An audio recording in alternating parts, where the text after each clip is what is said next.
Sa gitna ng napakaraming reklamo tungkol sa paglobo ng kanilang electric bills ngayong buwan, napag-iinitan tuloy ang diskwento sa mga mahihirap na household na ang nagbabayad ang ibang mga consumer.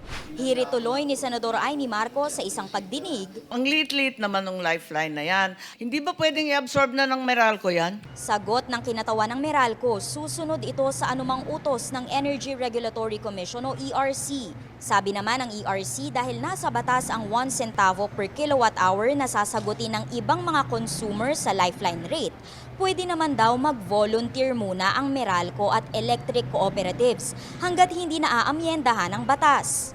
Maybe we need to discuss the mechanism kasi bakit ho i-absorb ng distribution utility lahat when the discount is applied also, for example, to the generation and transmission charges. Okay, pero bukas ang inyong isipan. Kayo na lang magtawaran ng ERC. Ha? Ayon sa Social Welfare Department, nasa 135,000 households na bahagi ng Pantawid Pamilyang Pilipino Program o 4Ps ang pasok sa Lifeline Subsidy o 100% discount sa konsumong hindi bababa sa 50 kilowatt hours kada buwan. Katumbas daw yan ng 8 million pesos bawat buwan.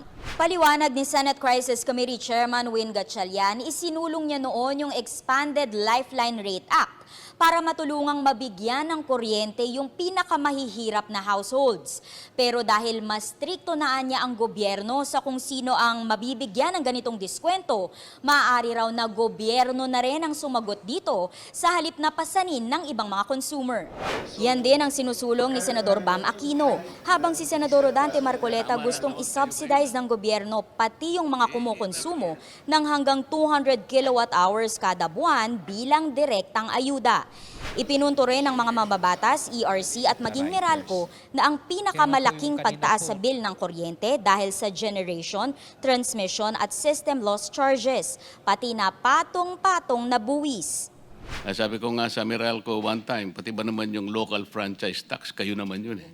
Wala namang kinalamanan yung mamimili ng kuryente.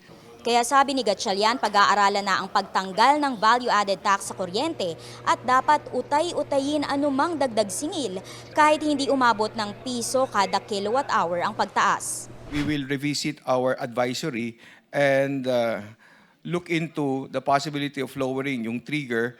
Ang aming panawagan sa ERC, huwag isabay yung pagtaas ng kuryente sa pagtaas ng petroleum, pagtaas ng bigas. So triple whammy ang consumers natin. Isa pa kasing dagdag na pasanin para sa mga consumer ang inanunsyo ni Agriculture Secretary Francisco Chu Laurel na posibleng tumaas ang presyo ng bigas hanggang 62 pesos kada kilo mula sa kasalukuyang 50 pesos dahil sa mahal na fertilizer. Pero tinatrabaho na raw ng gobyerno ang iba't ibang intervention para maibsan ang dagdag presyo. Pwede rin daw paghaluin ang imported rice at lokal na bigas o kaya naman bigas at mais. Traditional na yan sa puso, pero hindi tinatanggap sa Luzon.